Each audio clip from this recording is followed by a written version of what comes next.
Hello, Hello, hello. welcome to another edition of Marks on Wrestling with your host, Jeremy York, and myself, co host Donald Martin.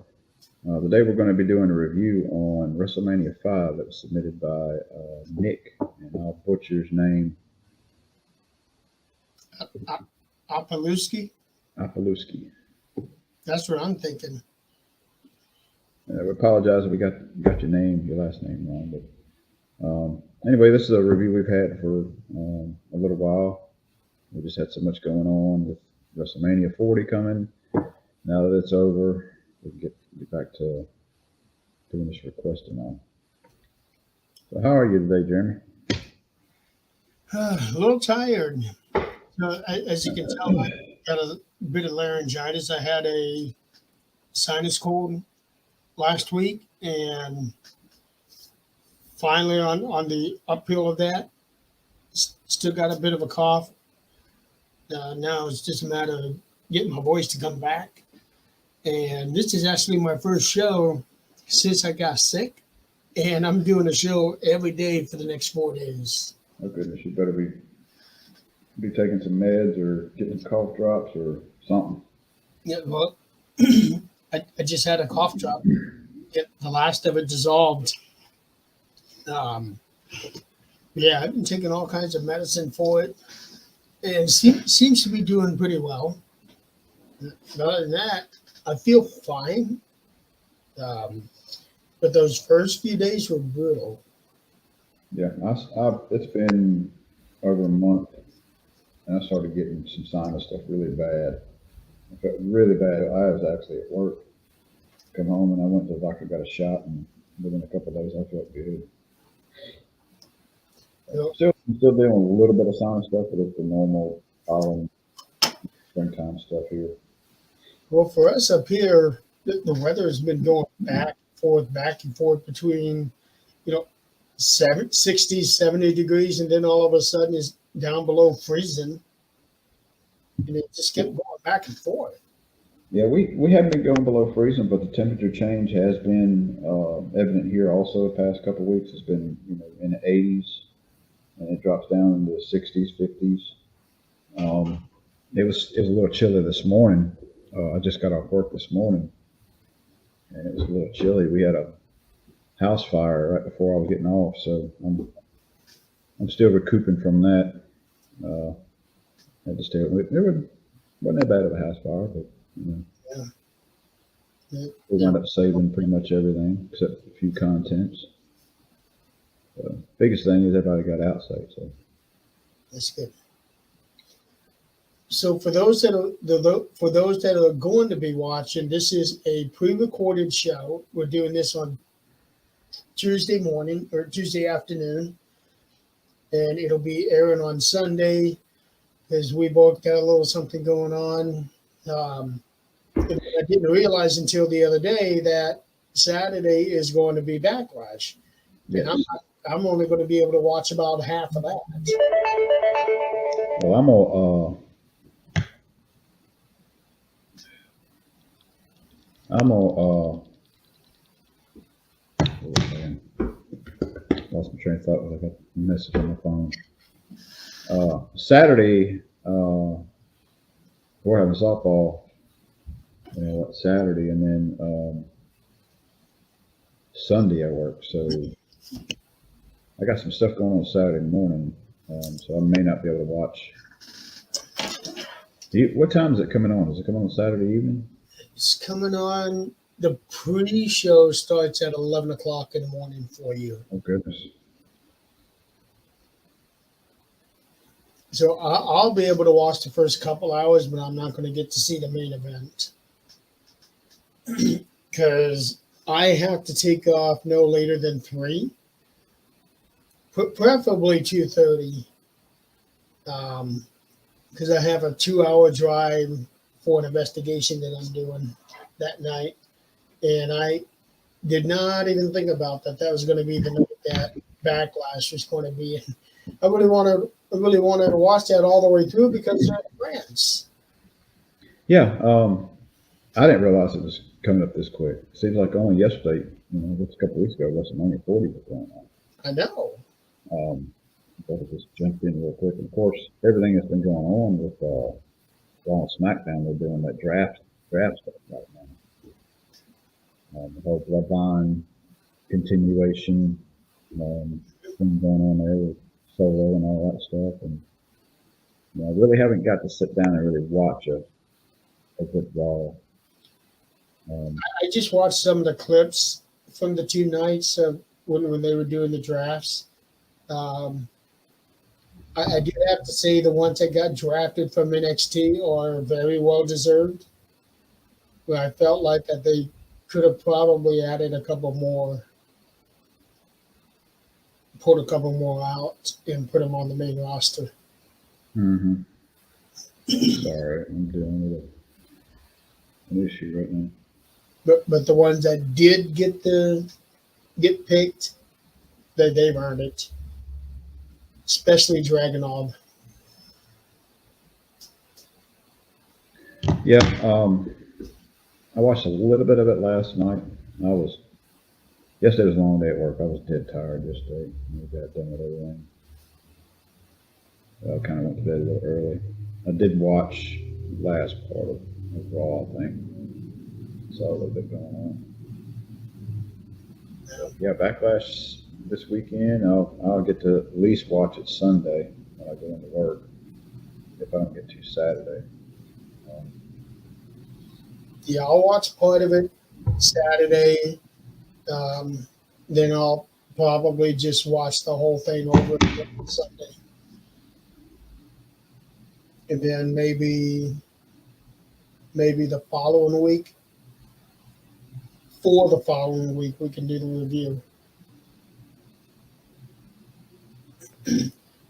So speaking of reviews, this is what we're going to be talking about today, WrestleMania 5.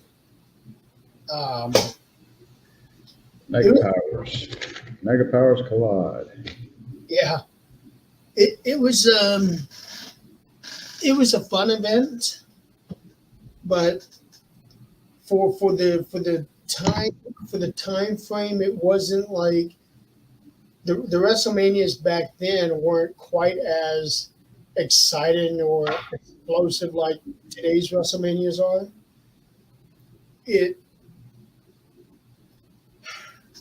I don't want to say that it was more of a glorified house show at the time, but it did kind of have that feel because all but two of the matches, and there were 14 of them, all but two of the matches were less than 10 minutes. And one of the two matches was at 10 minutes and 1 second. Yeah, there was one that was like really good, and it wasn't even a match. It was the Rooster and Bobby Heenan. It was nothing. Yeah, one match was half a minute. Yeah, and part of that maybe, like I said, before we came on air, it may be the fact that we don't get to see the storylines, remember the storylines leading up to other than the main one. Saturday nights, back then it was Saturday night's main event. I do remember watching those when I was younger, and all of them leading up to Hogan and Macho having a fallout over Elizabeth, more or less. I wonder how much of a storyline. I know it was a storyline, but I wonder how much Macho was not playing part of the storyline. He was more or less because I always heard he was very protective and very paranoid backstage of Elizabeth and all. Yeah, that's locking her in the locker room and stuff like that until the match was over. And yeah, that's very well known with everybody.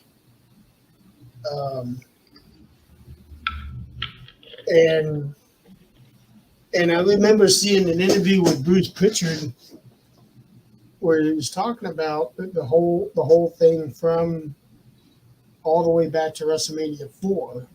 They would film little bits and pieces, and then they would hold those back until much, much later.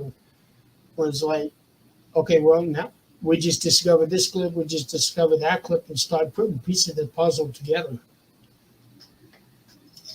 I read somewhere when I was doing some research on the show on this WrestleMania where what was it? It was where it was the I forget who it was, but somebody got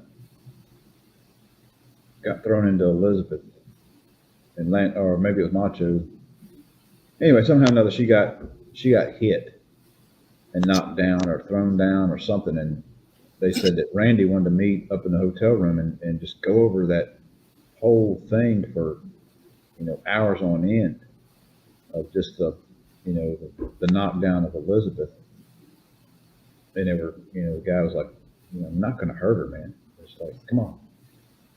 And just overly protective, I guess. Paranoid almost. He'd had issues with Jake the Snake. Didn't know for sure that he didn't believe that Jake had the Cobra devenomized and all that stuff before that match. Yeah. So that's one reason he had him so hyped up on that, so worried about it. That's one reason he had that kept the snake on there a little longer than what he was supposed to. To say that Randy, not only being overprotective, but also being a perfectionist, would be an understatement. Yeah. Now, as far as an entertainer, wrestler, I mean, he's way up there. Yes, he was. He was top notch. He was good wrestler back in the day. Um, Sadly, like a lot of them back in those days, are gone now. Yeah.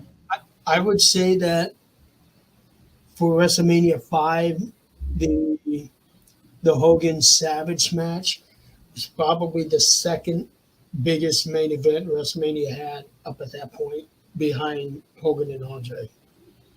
Yeah.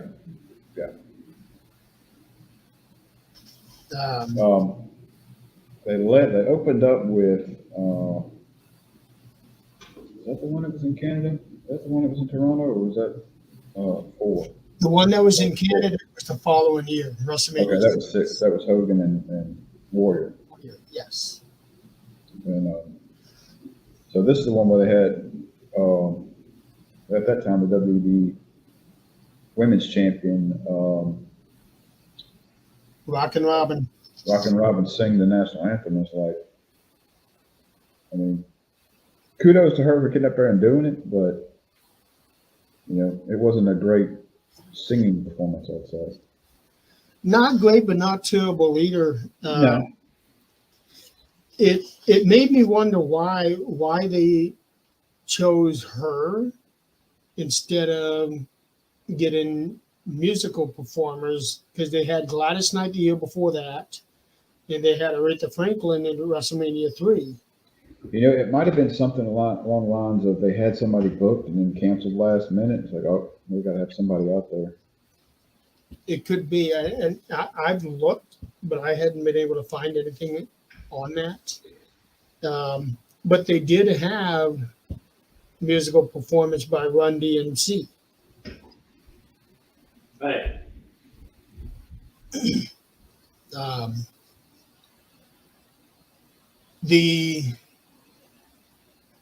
The lack of celebrities at this WrestleMania was kind of prominent, because every other WrestleMania before that, they were all over the place. But we had Run DMC and Donald Trump. Yeah, he was ringside. Yeah. They talked with him for a few minutes in the middle of the show. Trump Plaza was huge. Sitting on that place looked almost like it was a circus tent. It is. Let's see. So it was promoted as Trump Plaza, but it was really called the Boardwalk Hall. But it's connected to the Trump Casino. Yeah.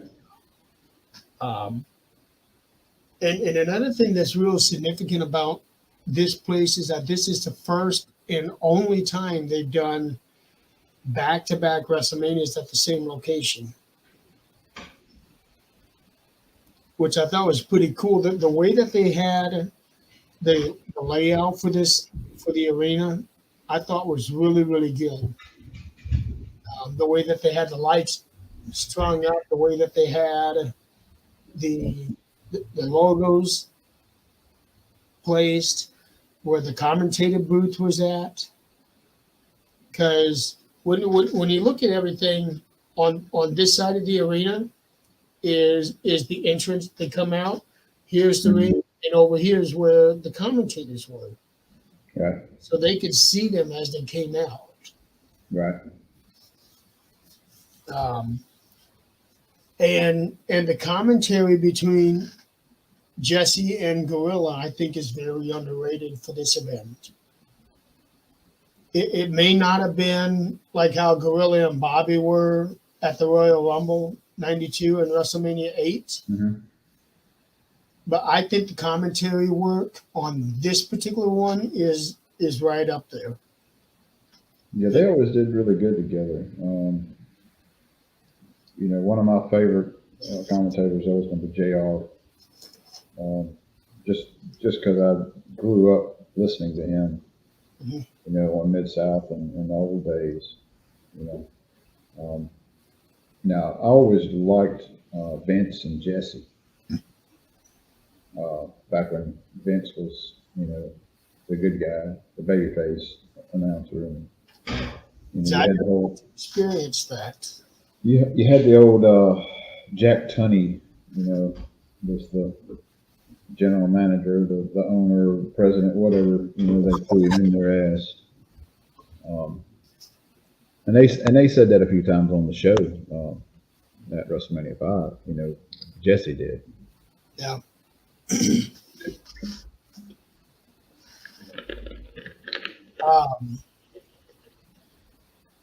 When they did the overview with the camera, it looked like it was a very, very large group of people, and the attendance was just shy of 19,000 people, which is pretty good. Yeah. Yeah.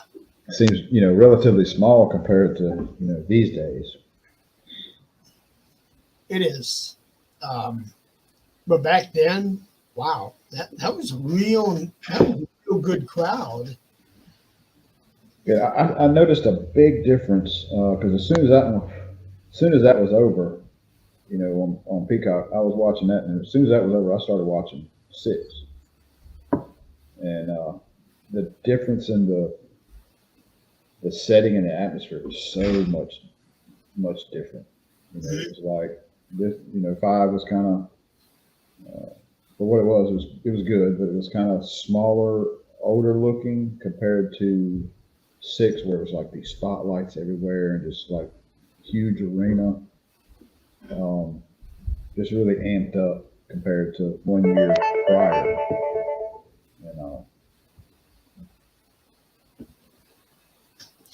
Well, when you had when it comes to having Hogan versus the Warrior, I mean that's your top 2 baby faces. But in this case, Randy Savage was a top baby face, and then he wasn't.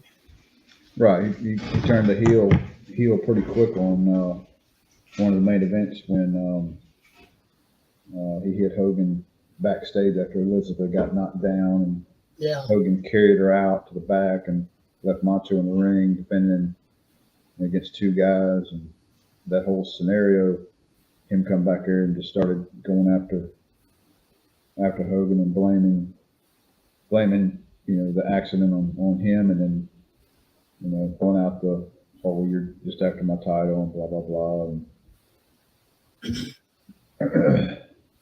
yeah, so that was the match of the night, and watching this WrestleMania, it gave me the feel of a regular boxing card, where most of all the other matches don't really matter per se, Right. even though a good portion of them did have something of a storyline, like Demolition and Powers of Pain, Jake and Andre. They had something, but they just weren't anywhere close to what Hogan and Savage had. Right. Well, I mean, back then you had Saturday Night Main Event. It came on once a month, maybe every couple of weeks.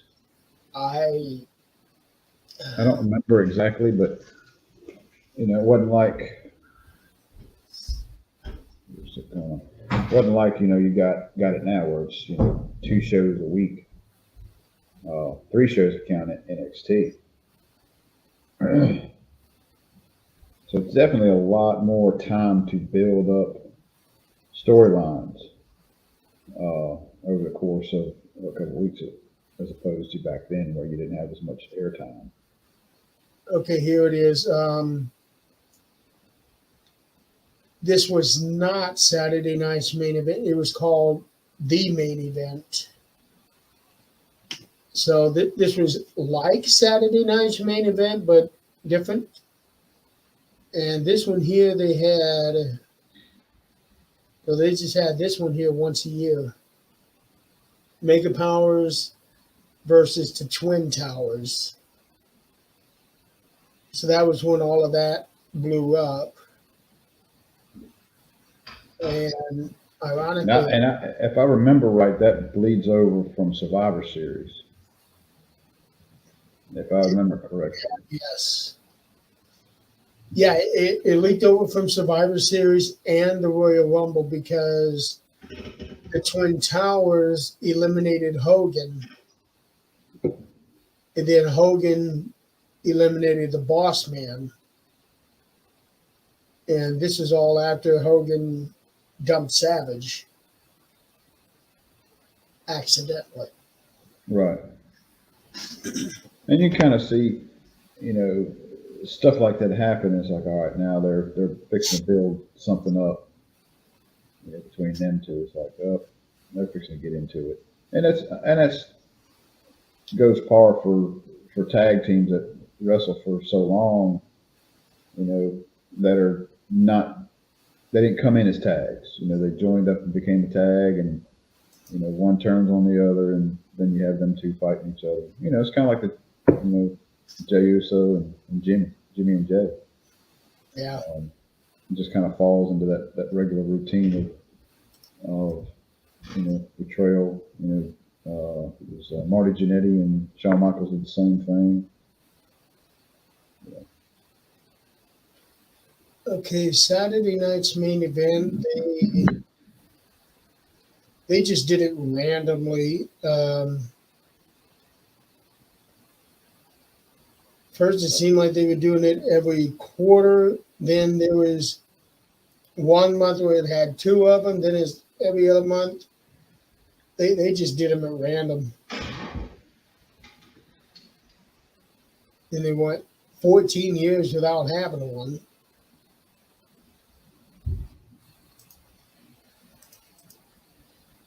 But Saturday night's main event was pretty significant back at the time. Very much like how Clash of the Champions was for WCW.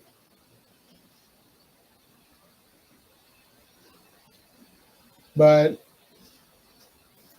yeah, everything led up to the Mega Powers explode, and the artwork is pretty good. At least the one that I have that's on the Wikipedia page. I'll show it here. Yeah, it's pretty good. Yeah. So,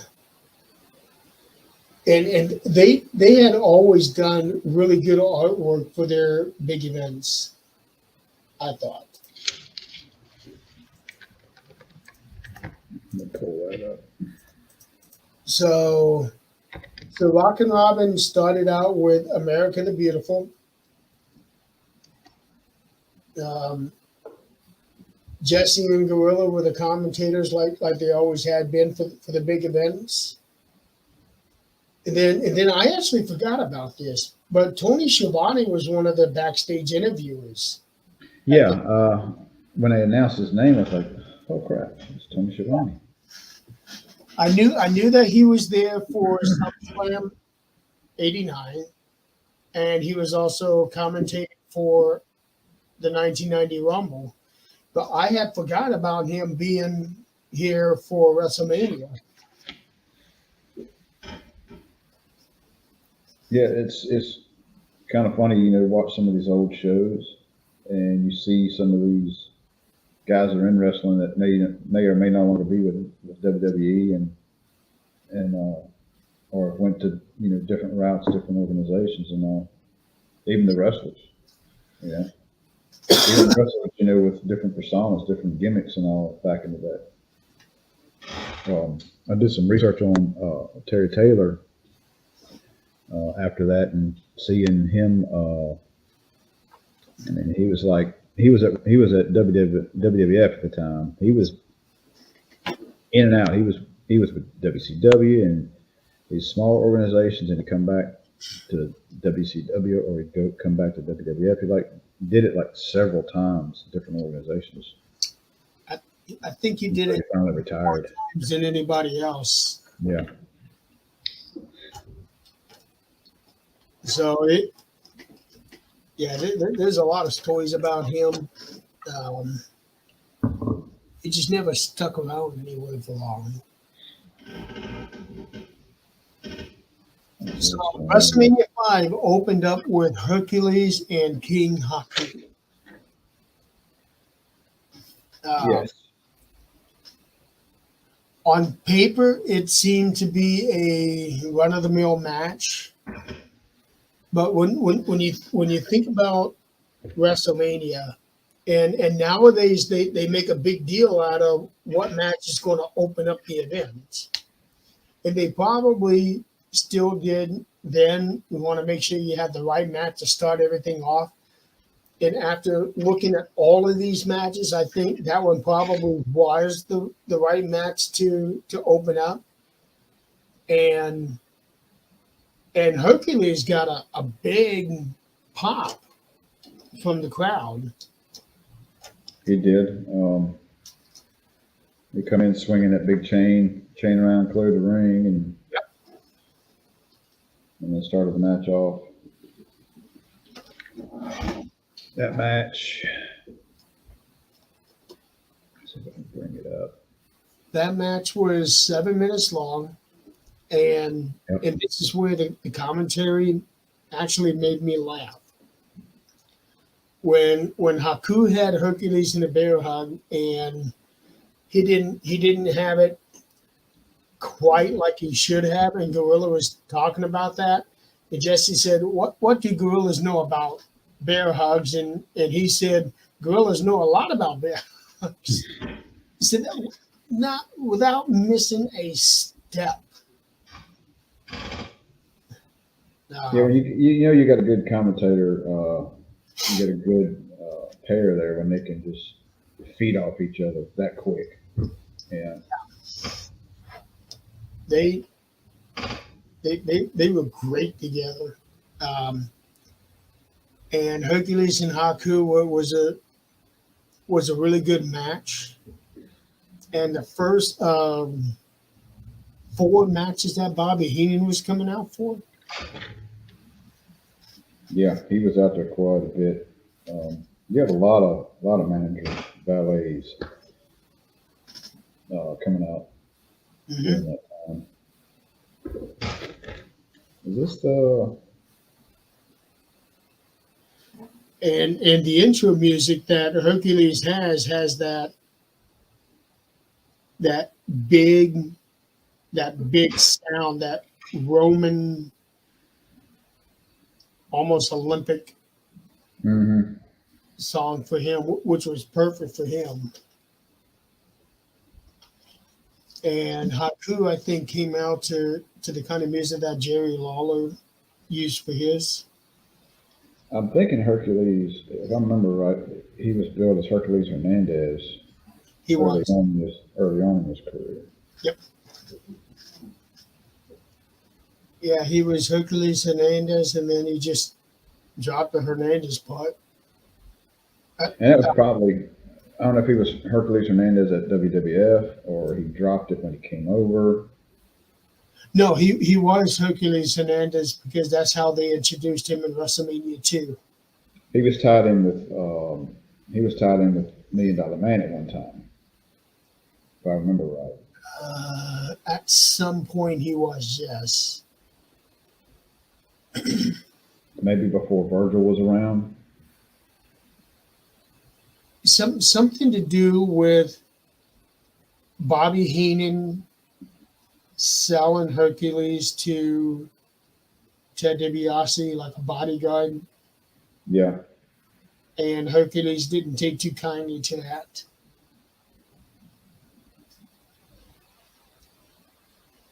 Um, Hercules wound up winning that one.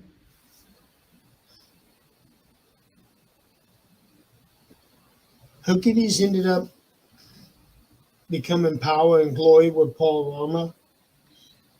And they were a good team. Kind of surprised they didn't have a tag title run. But Hercules at this time, I would say he was probably easy a top 5 baby. Sorry, every time I move, I got something going on with the cord or something, but I'm not touching it. It doesn't make any sense. I know, I see it every now and then. But he got one of the biggest pops of the night from the crowd.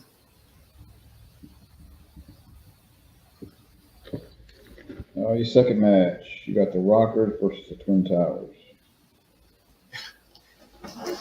I have no idea how that match came to be. I'm going to guess that was just a throw together match for the sake of the WrestleMania.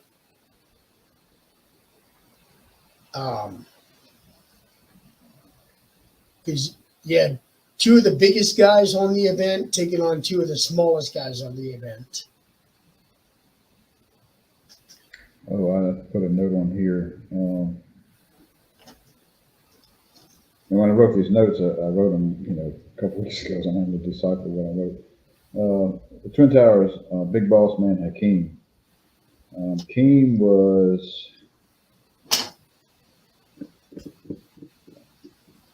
what was his other character? What was his other gimmick? He was the one-man gang. That's right. So he had been around for quite a while.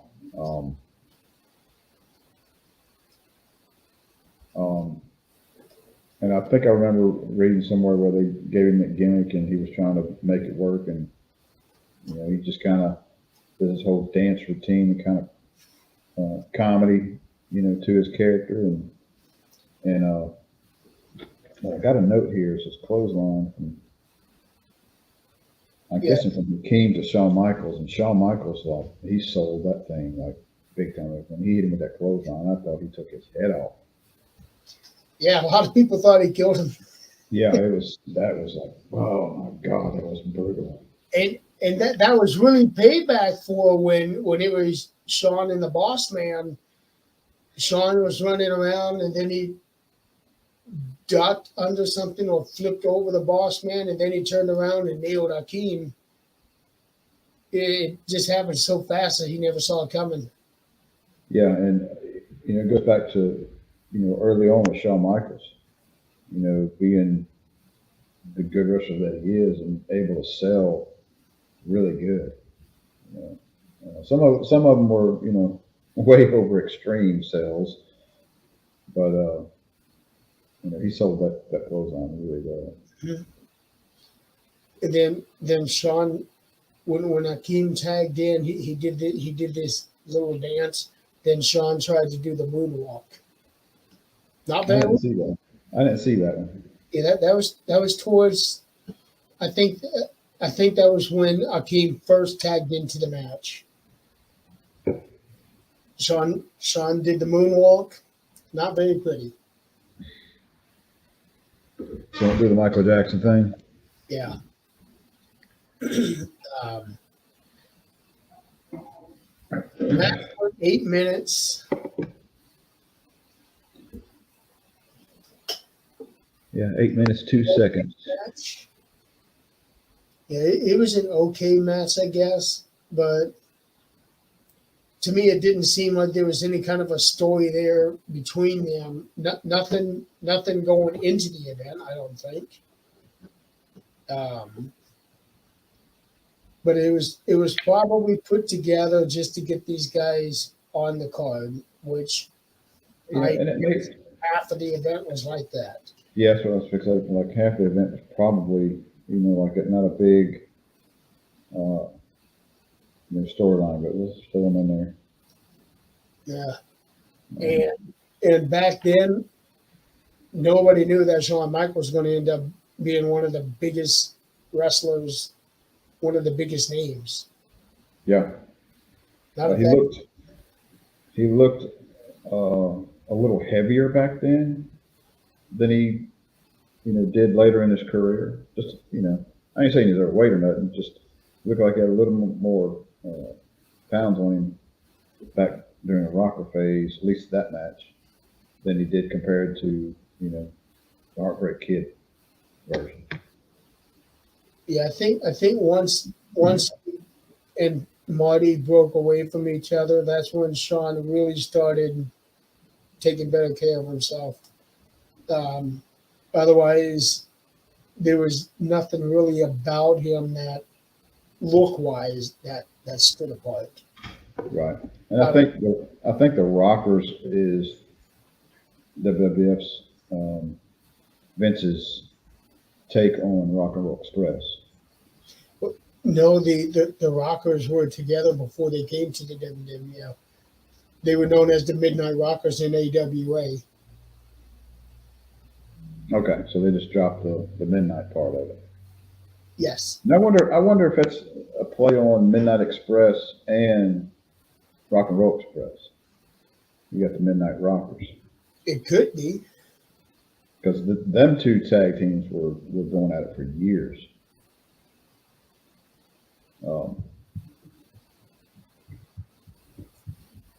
And Ricky Morton is still wrestling. I know we talked about that earlier on one of the other shows. Rock and Roll Express was always one of my favorites growing up.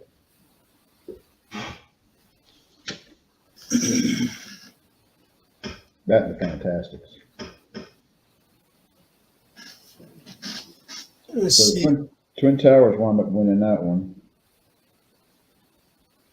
See, they were. Greg Gagne suggested the name the Country Rockers. That don't make any sense. No. It was inspired by Living After Midnight by Judas Priest, so that's where the Midnight came in. Okay. So they put that in as Midnight Rockers. So evidently it wasn't because of Rock and Roll Express and the Midnight Express, though I could certainly see it that way.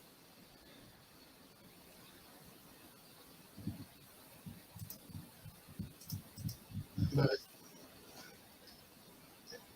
okay, the next match was Brutus the Barber Beefcake taking on $1 Million champion Ted DiBiase. This was the second longest match in the night at 10 minutes and 1 second. I recall Beefcake coming down to the ring, and he had bags with him. He has clippers inside the bag, and while I was kind of thinking, I said, well, he's got those clippers, and the crowd is so close to where they're coming in. It's like he probably stuck in the bag, to keep from safety reasons. Because whenever coming down to the ring, it's like their crowd is reaching out, and they're like, there's no space there. Yeah. Yeah. I want to say that he had them in a bag before Did some of the times too. But I really remember on this one because they were dressed in red, white, and blue, Mhm. which was completely in contrast to what he was wearing, which is black and gold. Who's It, Brutus? Oh, that night of the match. for this specific match, Yeah, yeah. it seemed like Brutus and DiBiase kind of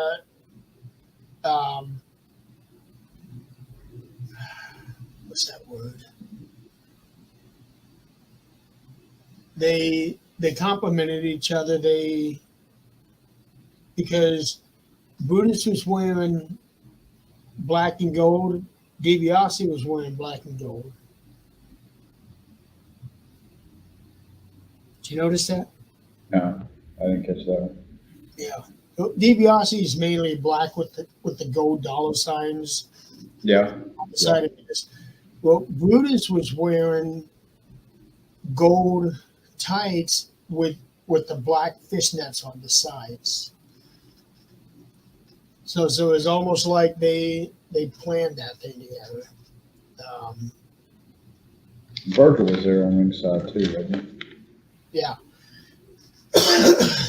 Virgil was wearing his typical he? Butler type out vest. it's like a maroon color gray.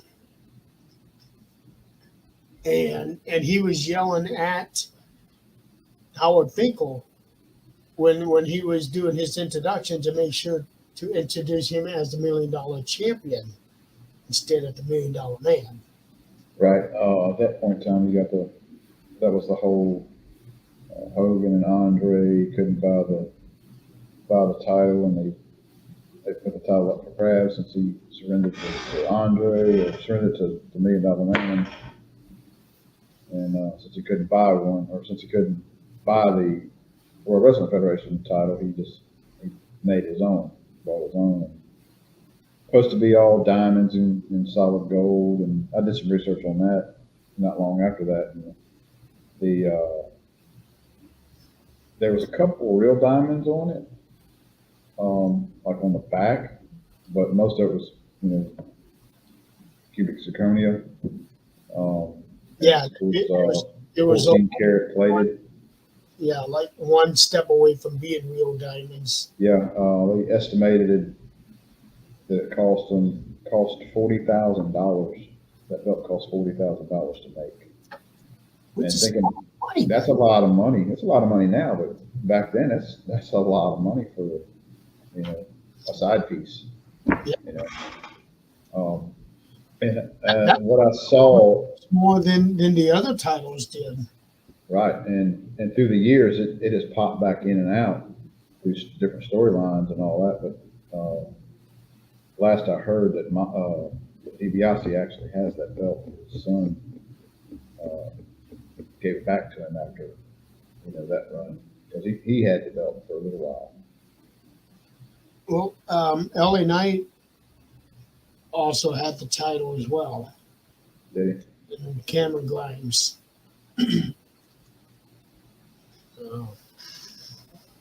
It's almost like they bring it out every decade. Mm-hmm. DiBiase had it in the 80s, Steve Austin in the 90s, Mm-hmm. DiBiase Jr. in the 2000s. Actually, no, I think he might have been more in the 10s. And then LA Knight and Cameron Grimes in the 20s. So we'll probably see it here in about 6 or 7 years again. That match ended up in the double count out.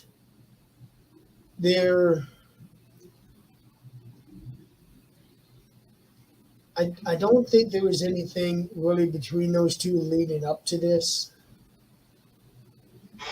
that I can remember. And with it ending in a double count out, I would probably say that they probably kept that feud going for just a little bit. Um, I don't know that for sure, but Well, I don't know if it was publicly acknowledged that Beefcake and Hogan were best friends.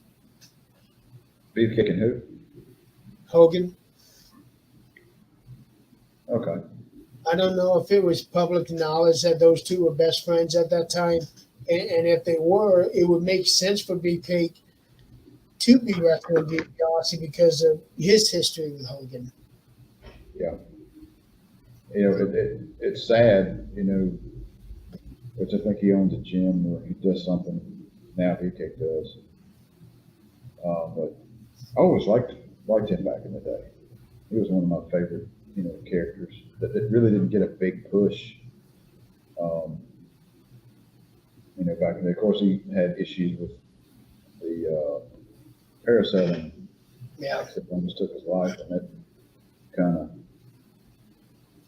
put a damper on his career. Beefcake was another one of those that was in the top 5 babyface in the company, insanely over with the fans, and he was supposed to get an Intercontinental title run the following year, right when that parasailing accident happened. Yeah. But truthfully, did he need a title? Probably not, because he was over. Right.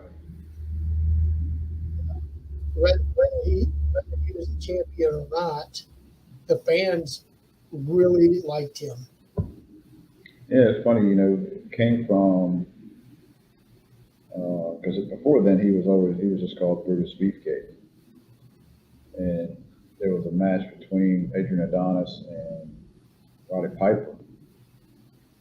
WrestleMania 3. Brutus come out and cut Adonis's hair, and then that's when he started doing the Brutus the Barber Beefcake. And when he first come out, he just had these little scissors, his little hair cutting scissors, like. So that's when he come up with this idea of getting the head shears, Yeah, so if not for the parasailing accident, who knows how far Brutus would have gone. Mm-hmm. The next match was a fun little match. Bushwhackers versus the Fabulous Rougeau brothers. Yeah, and I remember them. They came out with Jimmy Hart, and I remember them announcing that they were now residing from Memphis, Tennessee. Yep. Waving American flags and all that stuff. Yeah. Like little tiny American flags. Yeah, I was like, they're still the heel, but they're trying to get more liked, I guess. Saying they're coming from Memphis, Tennessee, but the Bushwhackers.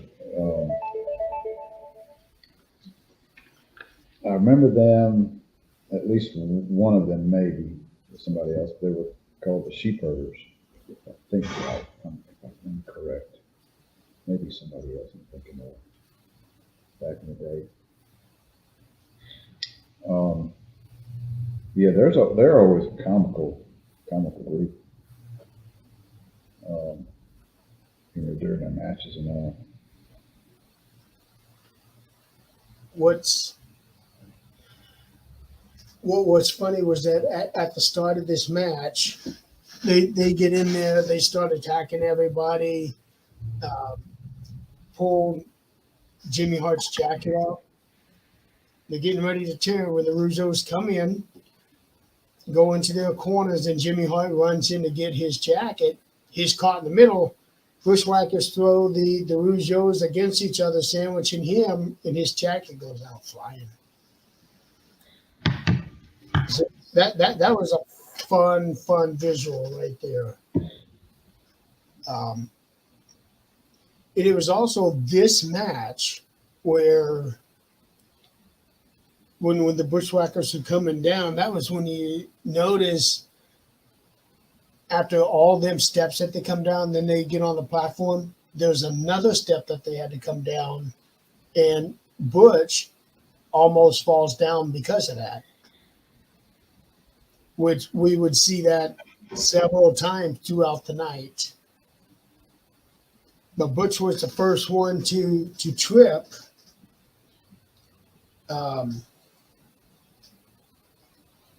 He didn't let him face it. He just kept doing this.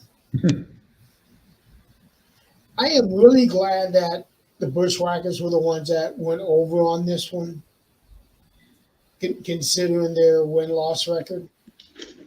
Yeah. And I'm actually happy that Luke was the one who got the pin, because I think normally Butch is the one that usually gets the pin, but in this time Luke got the pin. Yeah, I got them written down as winning against the Rougeos, which that match didn't last long at all. 5.5 minutes. Yeah, 5.5 minutes. Your quickest match, of course, is the Heenan match. Yeah, I guess it was par. I guess it was par for the event. You got a couple of them that were under. You got several of them that are under 7 minutes. 7 minutes long.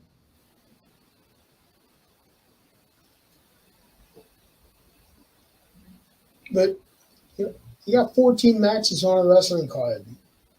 There's going to be a lot of short matches. Yeah.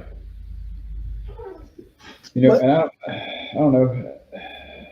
Again, for a lot of these matches, they don't need to last 20 minutes. Because most of them did not have a significant storyline going into the event.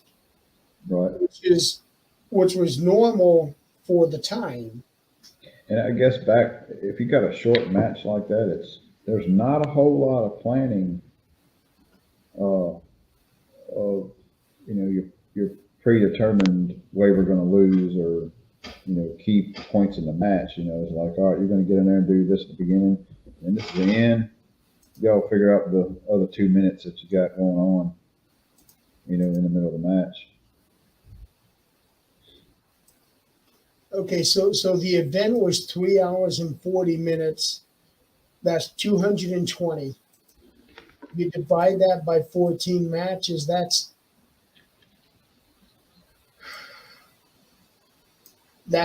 15 minutes a match, and that's no entrance, no interviews, no nothing. That is you got a lot of downtime with interviews and all that stuff.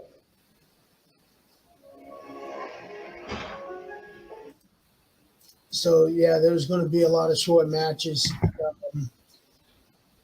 I always enjoy bushwhacking matches. You're guaranteed to have a good time. I never was a big fan of theirs. I don't know why. Maybe it's the fact that back in that day, it was like wrestling's real. Maybe it's like they're just not serious. I don't know. I don't know what it was. Like I said, I always liked the high flyer type. Like the Rockers. Yeah, like the Rockers, like Rock and Roll Express, fantastic. Well, those two teams would eventually team up together for the #1 Survivor Series. Then another fun segment about this was when the Bushwhackers come back from the match, they run into Sean Mooney and they start licking him all over the place. Mm-hmm.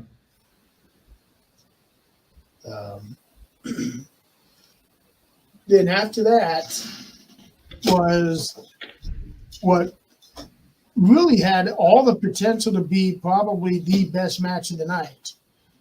Mr. Perfect and the Blue Blazer. Which was Owen Hart. Yep. I saw that match and I was like, oh, this is going to be a good one. We were watching the replay and all, and I was watching it, after not seeing it for even many years. But the Blue Blazer, when he had that persona, he was always this high flyer, doing this crazy stuff off the turnbuckle and flipping and all that. There wasn't a whole lot of that in this match. Yeah, a couple spots there, but Match didn't last that long, I don't think. Lasted 5.5 minutes, Yeah, which I mean, it's for par. None of which them lasted is that not a long. lot of time for them to really have a great match. Right. Uh, but Um, but it was good, and they and went through a few things where you got to do like a sequence to be able to do something. You can't do it. You do a couple little flips, and then you end up doing it. yeah, and they were pushing Kurt Hennig, Mr. Perfect at that point in time, having a perfect record. So Yes. I can see why they had him win over the Blue Blazer. Um, Sadly, that it's the Blue Blazer was eventually his downfall.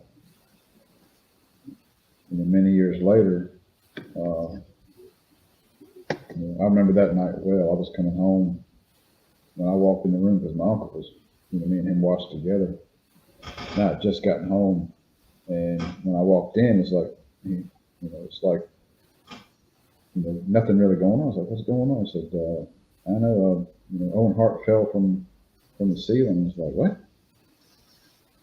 I was like, "Wow!" And then just a few minutes later, they Jay Lawler, no, Jr. announced him had passed away, and you could see something was not right. And they were talking about, this is not part of the storyline. This is the real deal. And Yeah, I was watching it that night. yeah, I remember that well. The reason that Owen Hart was, as far as I know, the reason that he was put in a mask was that they did not want to have him recognized as Brett's brother, have him be his own person. So they Blue Blazer superhero. Yeah, and like I said, I always liked his matches. Mhm. There's some good matches back in the day. Yeah, if they could have been given a 15-minute match, they would have had the best match of the night. Yeah, yeah. Easy. Both of them good athletes, good wrestlers back in the day. And I see that he was more of a high flyer back then with the Blue Blazer, but then he turned more technical wrestler when he became a hard part of the uh, you know mixed in with the Heart Foundation and all. Yeah. So the next match wasn't really a great match. Demolition versus the Powers of Pain and Mr. Fuji for the tag titles. Yeah, that was a handicap match. First that I can recall the tag title match being a handicap match. Um, why they had Mr. Fuji come in to do this, I don't know if this was to give him one last hurrah or what. Yeah, they did a little segment with him running a marathon, a 5K, in his suit and cane and all that, and getting ready for the match and all. And he did not break a sweat. No, he didn't break a sweat. I Uh, always liked Demolition. I'll tell you a little story. I remember it was a Saturday afternoon, and wrestling was on at my buddy's house. And me and him were big into wrestling, and we were used to watching CCW, Continental Championship Wrestling, and we're sitting there, watching it, and we were familiar with the characters and wrestlers from CCW. You had Hot Stuff was there at one point in time. Paul was there. Paulie Dangerously is what he was called. Paul Heyman. Um, and then you had Sid Vicious was there as Lord Humongous, which to me was the best Lord Humongous there ever was because it was several of them over the years. And then there's a guy called Willie B. Hurt, the black guy, and then there was Alan Martin, who was an ex referee who turned wrestler, kind of like the Danny Davis thing back in WWF. And Ruby Hurt was a babyface, and there was this thing. See how big he was then. He was having a feud with Hot Stuff Eddie Gilbert, and all because they had done something to his son, Ruby Hurt's son, on storyline, hurt him or hit him or something. And that's when he went out there and he was, giving a really good promo to that. But and Alan Martin was a heel. Well, we're sitting there, one Saturday morning or Saturday afternoon, we're sitting there watching our wrestling's on, and we're sitting there, and this is old squash matches, type, and we're sitting there watching, and they announce Willie Hurt and Alan Martin as tag team. It's like, oh my God, it's Willie B. Hurt and Alan Martin. I said, I wonder who they're going to fight. And then Demolition's music come on, and we just start busting out laughing. Like, oh my God, they're fixing to get destroyed. But I always liked Demolition. The music genre, was always set with me, I guess, because of the more heavier metal sound. Oh yeah, that set the tone for what you knew what the match was going to be. And who would have thought that Smash would end up becoming the Repo Man? Yeah. Yeah, it's like totally different. I know. Gimmick and all. And that was his idea. Was it? Yeah. Smash, that was his idea to become the Repo Man. That was after Demolition split up, I guess. Yes. When Crush came in and Axe had some health issues. Mm-hmm. See, I didn't realize back in that time, I was like, wow, they got another guy there. Why is Axe not wrestling anymore? This new guy's wrestling. It's like, now, years later, you find out, oh, okay, well, that's why. He was having health issues, and they brought another guy in there to tag with him because they already had a good thing going. Powers of Pain was with Mr. Fuji. You had a lot of good managers back in that day, and you didn't realize that those managers at one time, were wrestlers.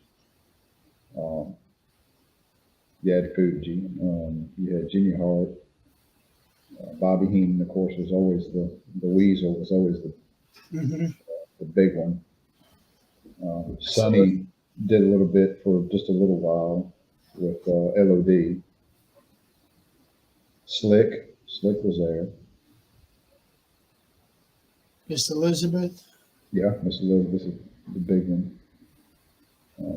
Yeah, there was some, and it's a shame that they did away with that.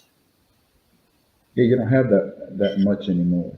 No. And you have wrestlers that come down with their factions, playing the manager or valet role. You don't really have these characters that you are the manager. That's your job. Yeah, right now we have Paul Heyman, Scarlett, Paul Ellering. Those are the only ones that I can name off, right? Yeah. There was a guy named Bruno back years ago that was in some of the smaller organizations. I remember him. Looked like a weaselly little dude.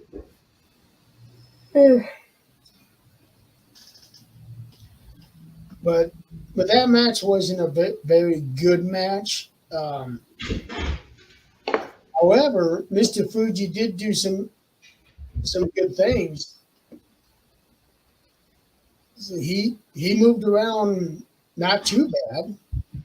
He was 54, I think, for this match. It's like 2 years older than I am right now. And to think that he climbed up on the top rope and jumped off. Landed on his heels, and his heels swept out from underneath him. That was a rough bump for him. I would imagine at that age. Yeah. whole match was 8 minutes 20 seconds. Pretty long match for this card. And And then, he wound up being the one that got pinned. Yep. And I could see the finishing move they did with him. They were very careful on that, because I think one of them was holding him over their knee, and the other one was coming off the top rope with an elbow, and you could see that he didn't really hit it. You know, and it's like, well, he's protecting the old guy. but it gave Demolition that revenge finally over Fuji for turning on him. Mm-hmm. The next match was Dino Bravo versus Rugged Ronnie Garvin. That match was horrible. Yeah. That was also that was the second shortest match of the night too. Yeah, that one was pretty quick, pretty hard. It took them longer to walk down the ring than it did actually wrestle. Yeah. And I don't know, because I remember Ronnie Garvin back on some of the smaller stuff. I don't know. Of course, Dino Bravo was with Hart. Is that right? Maybe with Jimmy Hart at one point in time. He may have been there at that match.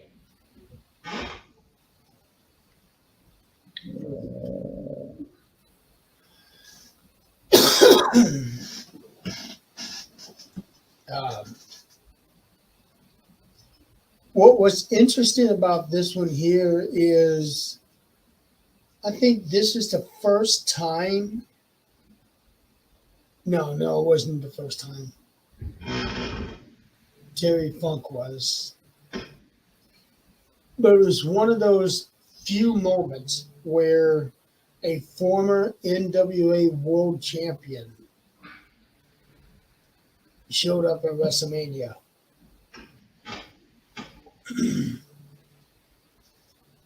The Funks were the first, I think. Dory Jr. and Terry. Yeah. And now I think Ronnie Garvin.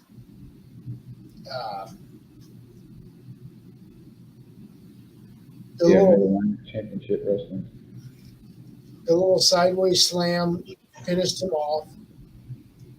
And then after the match, Garvin started doing the Garvin stomp. Mm-hmm. Which would have been preferred on Dino, but yeah. Yeah, Ronnie Garvin was one of those guys that came to WWF and wasn't used that much. It was just like one of those characters that come in, you're just part of the roster, but you're not really getting pushed. Which is sad considering that Ronnie was the world champion, although for a very short amount of time. But still, he got that title. He was doing something right. Yes. And he only stayed in the WWF for a little over a year. Yeah, he wasn't there very long. Dino Bravo wound up winning that one.